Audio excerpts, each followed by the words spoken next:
Em 1875, nas profundezas do estado venezuelano de Táchira, um forte terremoto abriu fendas na terra e revelou um cheiro forte, denso, parecido com um asfalto quente. Era petróleo. Ali, o sinal era de um tesouro bruto que, um século e meio depois, colocaria a Venezuela no centro de uma disputa de poder nas Américas. Na coletiva sobre a captura de Nicolás Maduro no último sábado, o presidente americano disse ao menos 18 vezes o que queria. The oil business, United States oil and Sol American oil, the oil infrastructure, Venezuelan oil, the oil company. Oil is very dangerous. Oil, we're in the oil business. Oil, large amounts of oil. Petróleo. Hoje, segundo o relatório mais recente da OPEP, as reservas da Venezuela somam cerca de 303 bilhões de barris.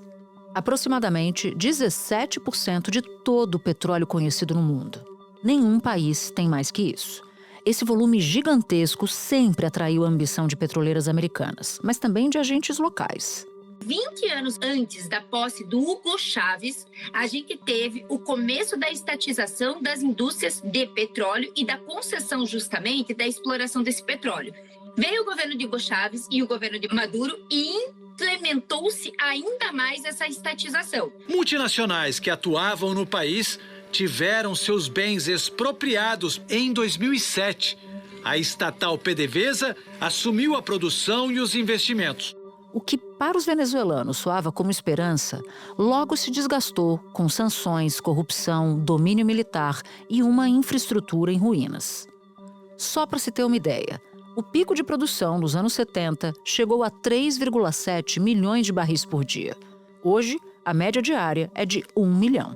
A falta de investimentos fez a indústria encolher. É agora 30% do que já foi um dia. A Venezuela, já nos últimos 15 anos, foi retirando os incentivos e as condições do ponto de vista institucional e regulatório que favoreciam a permanência e a participação de empresas estrangeiras, notadamente norte-americanas. Donald Trump justifica assim a invasão. Para ele, são os americanos que devem assumir a indústria de petróleo venezuelano. Neste cenário, Delcy Rodrigues, que era vice de Nicolás Maduro e agora é presidente interina da Venezuela, surge com um papel inesperado. É a interlocutora da estratégia trumpista de devolver à América Latina a esfera de influência dos Estados Unidos. E isso coloca o mundo inteiro em alerta. Delcy Rodrigues mudou completamente o tom.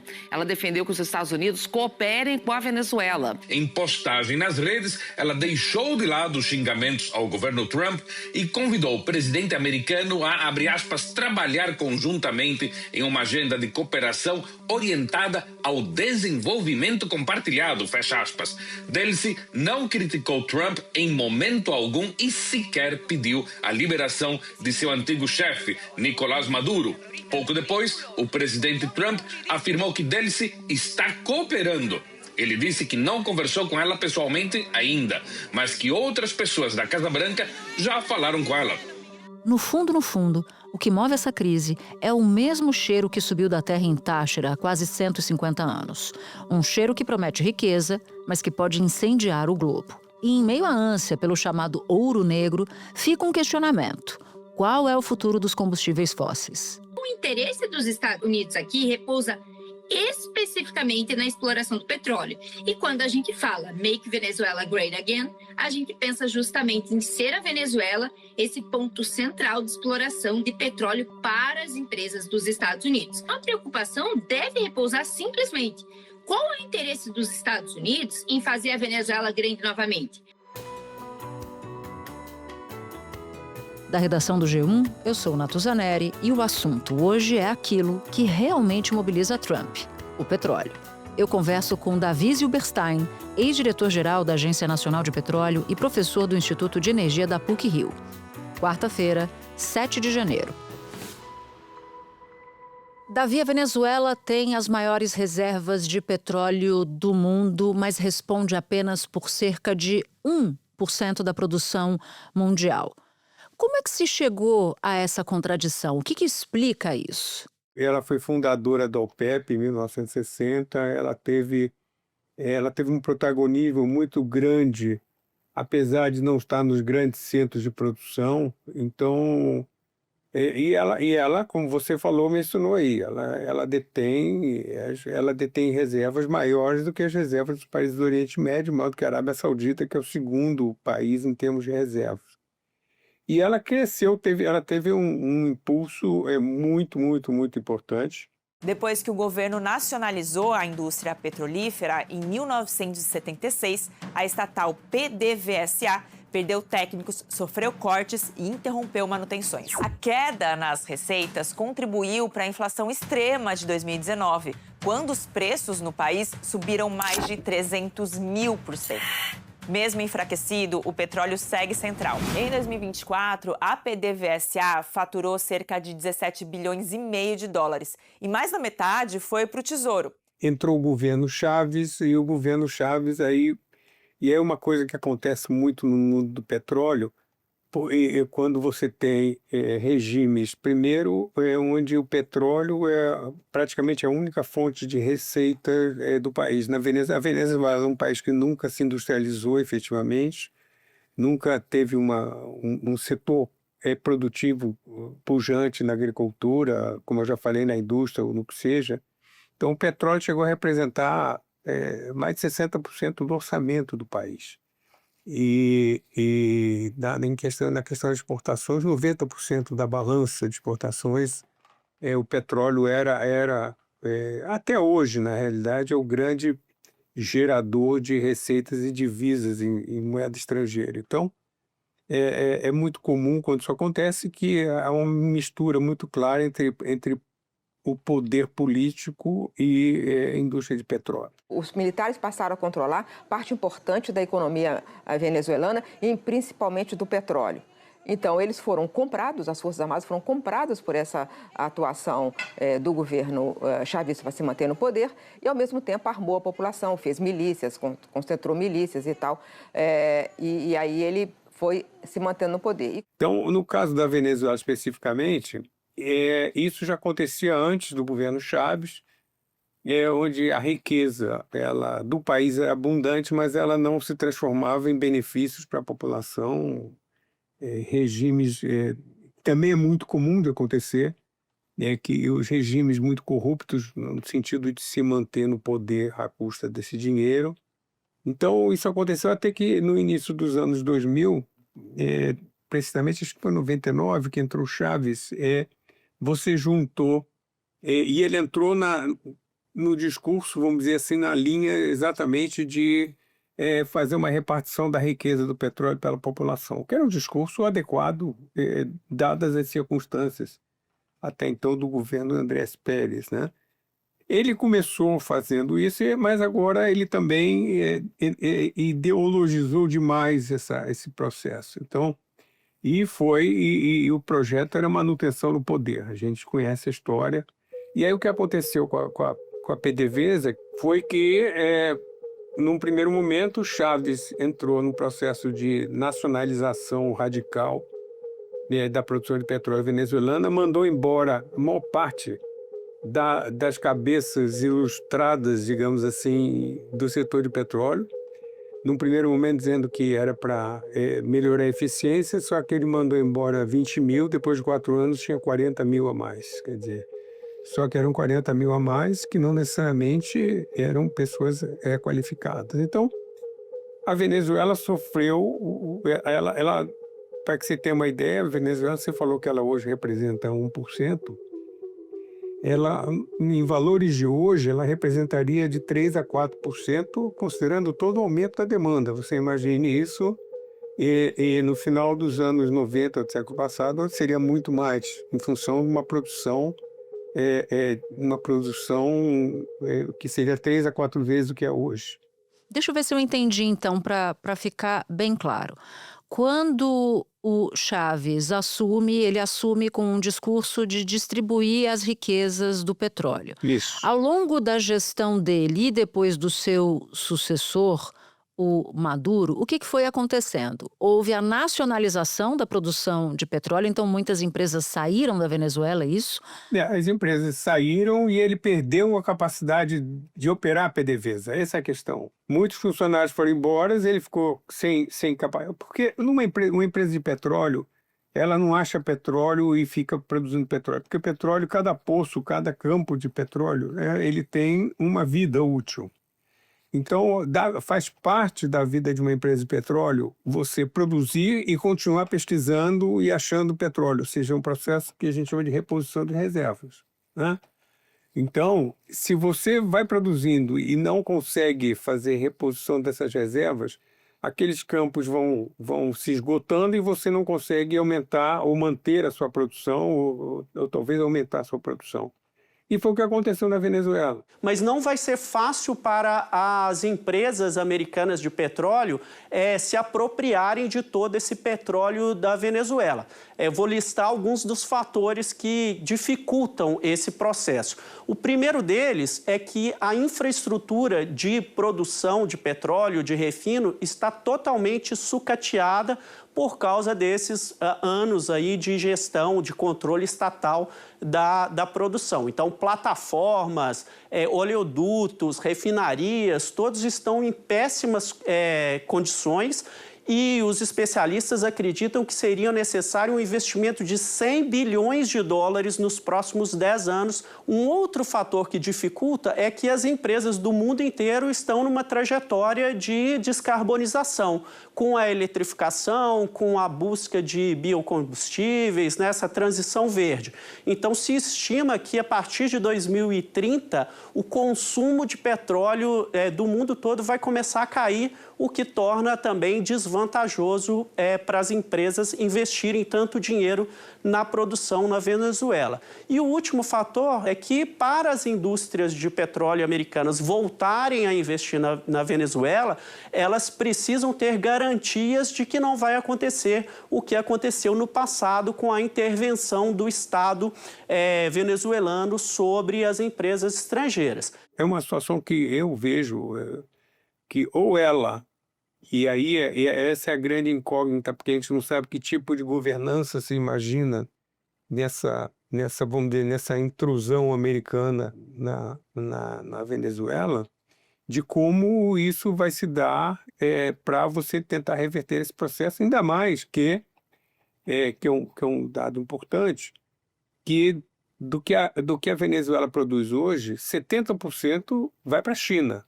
Se por acaso você cortar esse, vamos dizer assim, esse quase cordão umbilical, que é vital, é o oxigênio em termos de produção de divisas para a Venezuela, se você cortar, seja militarmente ou de alguma maneira, à base da força, você cortar esse fluxo para a China, que para a China não é muito relevante, diga-se de passagem, né? Isso representa menos de 4% da demanda da China, que ela pode resolver isso muito facilmente. Mas se você cortar isso, a situação fica muito, muito crítica, muito pior do que já é hoje. Bom, agora eu quero olhar para um outro personagem dessa história, que são os Estados Unidos, o maior produtor de petróleo do mundo. Uma pergunta muito simples. Por que eles precisam da Venezuela? Por que essa operação contra Maduro se eles já são o maior produtor de petróleo do mundo? Olha, eles são o maior produtor, o maior consumidor, né? Eles são os maiores produtores, mas é muito recente. Os Estados Unidos viraram os maiores produtores de petróleo do mundo no governo Obama. Ou seja, em termos históricos, isso foi anteontem. Lembrando, o Obama, quando foi indicado candidato a presidente, na indicação dele pelo Partido Democrata, no discurso dele, ele diz que em 10 anos, aí aspas, né? Em 10 anos nós iremos acabar com a nossa dependência de petróleo do Oriente Médio. Ele não fala nem de sermos independentes.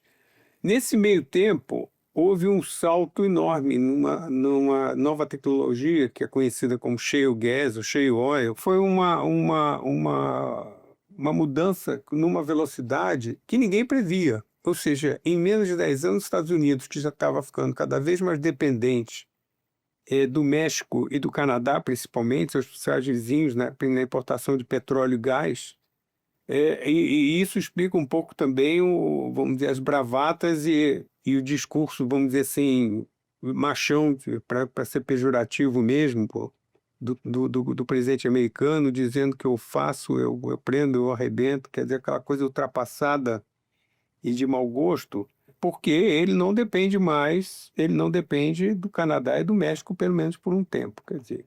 Então, o que você tem aí é uma situação em que os Estados Unidos hoje não precisa do petróleo da Venezuela. Agora, você tem duas maneiras também de ver por que ele tem interesse no petróleo da Venezuela. O primeiro deles é que, naturalmente, você tem, também aí usando um termo muito pejorativo mesmo, que é usado muito na doutrina antiga americana, no seu quintal você tem as maiores reservas de petróleo do mundo, porque efetivamente é uma distância muito pequena, se você comparar com as outras grandes reservas mundiais. Tá, mas então ele está guardando para o futuro, é isso? Isso é a primeira coisa. Em termos de segurança energética, sim, com certeza. Então, você tem, em tese, você faria um grande duto, se você quisesse, ou instalaria refinarias na Venezuela, ou você tem um parque de refina ali muito perto, no Golfo do México, que você pode receber petróleo venezuelano. Isso é a primeira coisa. A outra coisa, e aí é um tiro geopolítico bem, não sei se bem pensado, mas muito bem dado, porque na Venezuela, a Venezuela tinha como parceiros preferenciais, eu diria que quase exclusivos, além da China, e você também atinge Rússia, atinge Irã e atinge Cuba, porque são os três super parceiros, outros além da China, no caso, onde você não só na questão econômica, mas principalmente por questões geopolíticas, questões estratégicas em termos de armamentos, principalmente para a Rússia e o Irã. Espera um pouquinho que eu já volto para continuar minha conversa com Davi Zilberstein.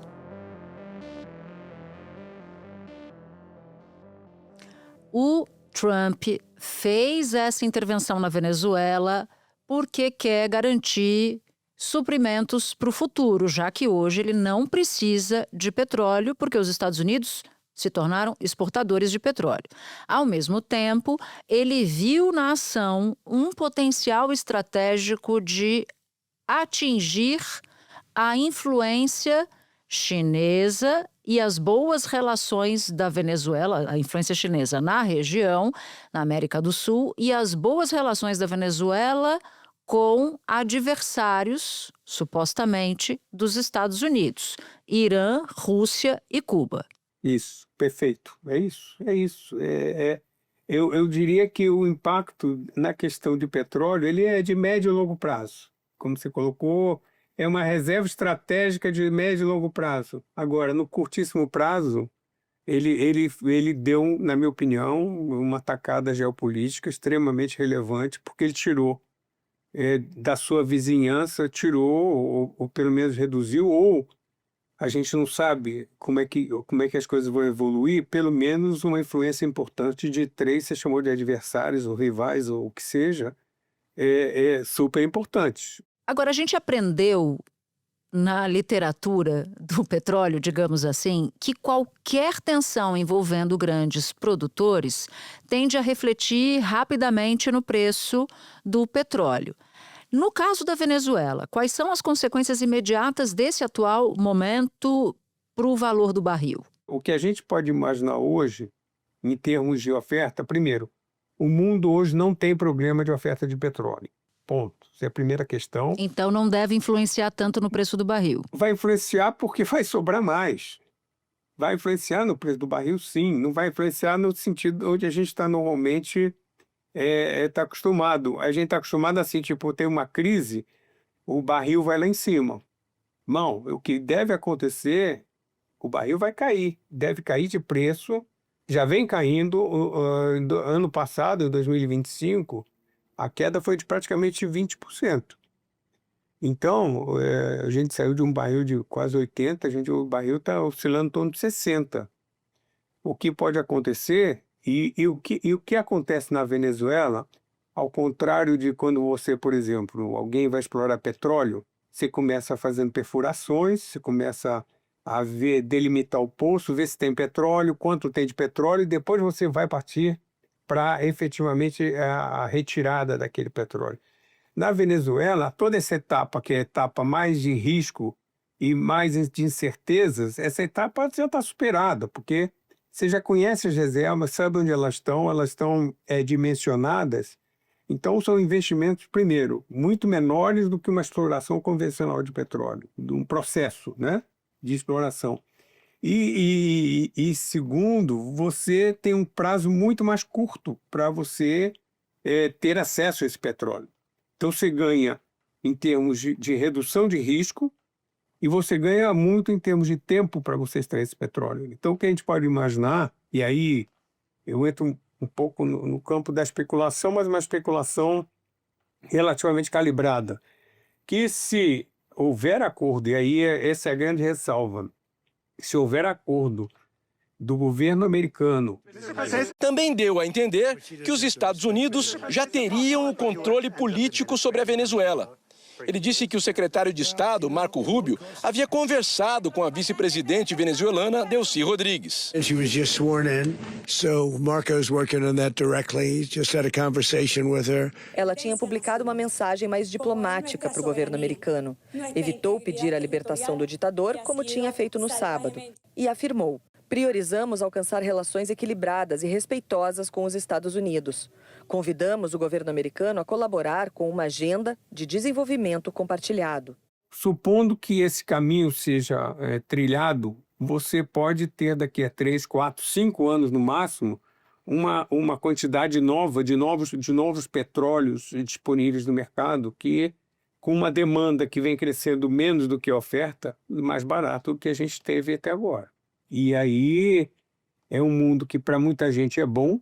Para quem, por exemplo, usa petróleo, vai ficar mais barato. Para quem vai ser ruim? Para quem produz petróleo hoje nessa faixa de $60, vai ficar fora do mercado.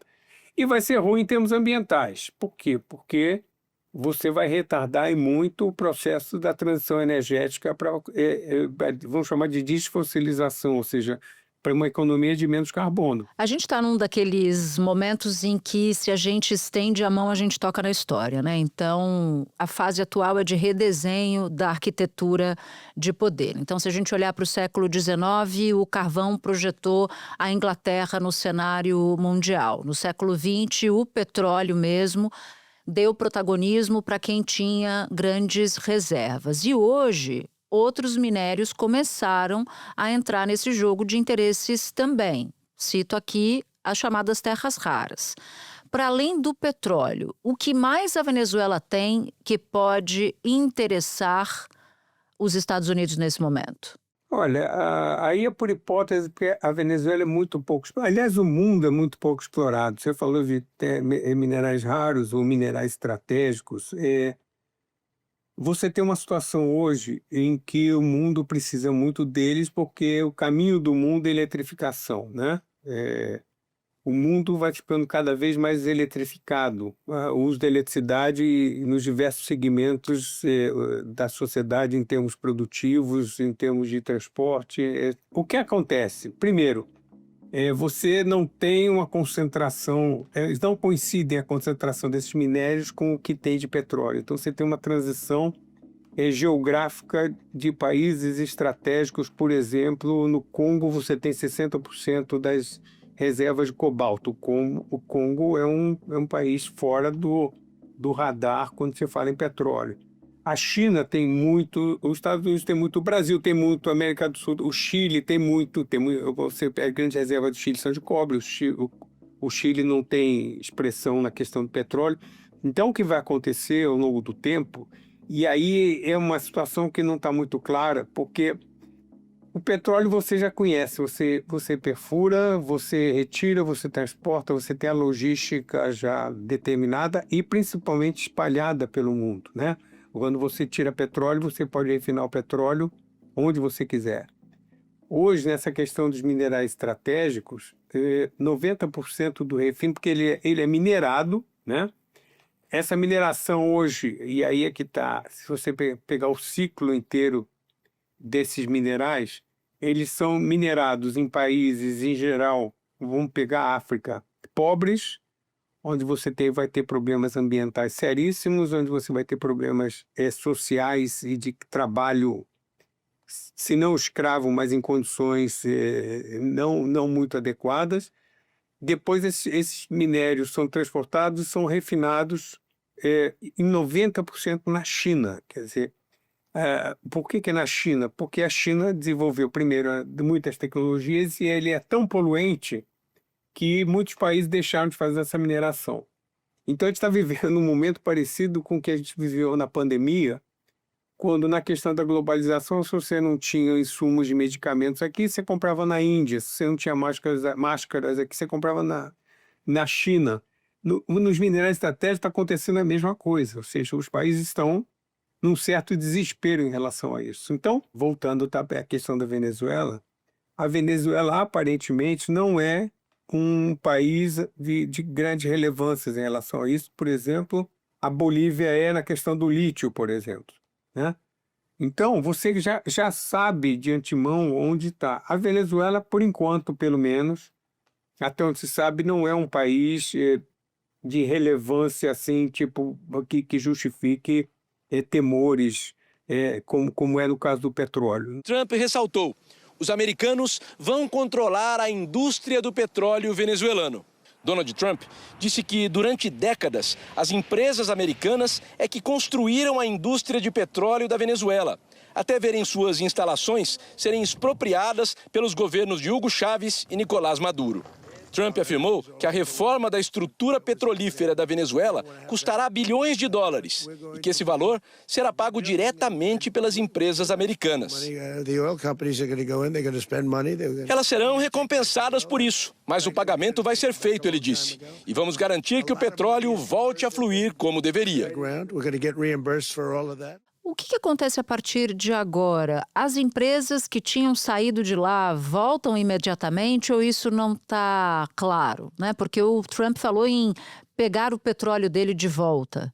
Primeiro, não está claro a própria governança política, como vai ser, né? E a relação com os Estados Unidos.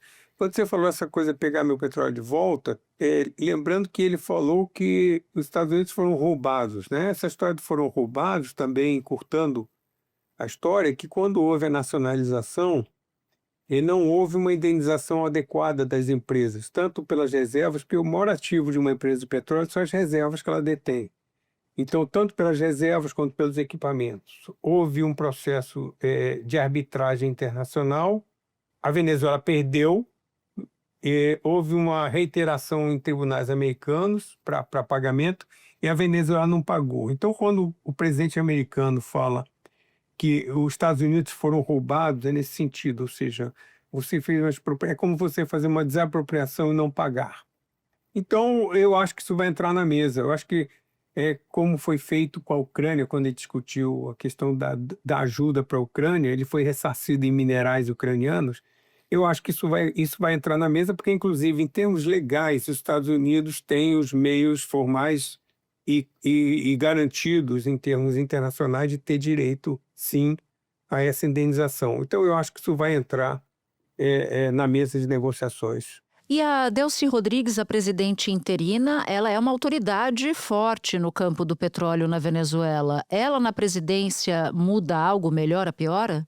Eu acho que o problema é maior do que o petróleo, né, nesse caso, né? Porque eu acho que os americanos aprenderam, e não sei se é um pouco de arrogância minha querer achar que dando lição, mas acho que eles aprenderam que entrar num país e ficar é uma tragédia. Todas as experiências pregressas onde os americanos entraram, a saída sempre foi desastrosa. Sim, mas em relação especificamente ao petróleo? O que eu acho que é muito pouco provável que eles tentem derrubar um governo da Venezuela sem uma ocupação, como fizeram no Oriente Médio recentemente, como fizeram no passado em outros lugares. E a minha impressão é que vai haver algum tipo de ajuste de acordo com o atual governo. Tudo parece que sim. Não me parece que o governo para os americanos, o pior dos mundos é uma intervenção militar, porque, de qualquer maneira, é impossível você imaginar uma empresa de petróleo cercada de marinas e de soldados fuzileiros navais para garantir essa operação. Sem um acordo com o governo da Venezuela, qualquer que seja, e aí a chave é ver nessa questão da governança política quem é que vai ficar. seja com o atual presidente ou com quem quer que seja, tudo está caminhando, por enquanto, para que seja com o atual presidente, eu acho que seria esse o caminho. Delcy é uma pessoa muito importante no chavismo, né? E ela era uma pessoa importante no aspecto que interessa ao governo de Donald Trump, que é o petróleo, essencialmente, né? Desde 2024, ela acumulava, né, a vice-presidência com o comando do Ministério dos Hidrocarbonetos. Ela negociou o último contrato da Venezuela com a Chevron. E esse aspecto é essencial, porque isso é o que interessa a Donald Trump. E a relação de Delcy com as companhias petroleiras, tanto estrangeiras como dentro da Venezuela, é essencial para que Trump possa conseguir o que ele quer com essa operação militar bem-sucedida. Uma coisa que eu não entendi nesse período todo foi o seguinte: a Chevron conseguiu voltar a operar na Venezuela, fugindo do embargo dos Estados Unidos. Como isso foi possível? Ela exporta para os Estados Unidos, é petróleo americano. É simples assim, quer dizer, ela não tem liberdade. Primeiro que ela tem ganhos restritos, é um acordo que interessa para os dois, ela paga royalties, ela paga alguma coisa para o governo venezuelano, e o petróleo é 100% americano. Quer dizer, foi um acordo na época, salvo engano, no governo Biden, onde houve um certo afrouxamento nas sanções para a Venezuela, uma tentativa de afrouxamento, e eu acho que partiu um pouco simbolicamente pela empresa americana, mas de uma maneira muito restrita, limitada à exportação de petróleo americano e pagamento para os venezuelanos. Davi, muito obrigada por sua participação e pelos esclarecimentos todos. Volte outras vezes aqui ao assunto. Muito obrigado, eu que agradeço o convite. Se você ouviu o episódio até aqui, eu vou te fazer um convite. Baixar o aplicativo do G1 no seu celular. Por lá, você pode ouvir o assunto, claro, e pode também acompanhar todas as notícias do dia em tempo real e de graça. Este foi o Assunto, podcast diário disponível no G1, no YouTube ou na sua plataforma de áudio preferida. Comigo na equipe do Assunto estão Mônica Mariotti, Amanda Polato, Sara Rezende, Luiz Felipe Silva, Thiago Kazuroski e Carlos Catelan. Neste episódio colaborou também Paula Paiva Paulo. Eu sou Natuzaneri e fico por aqui. Até o próximo assunto.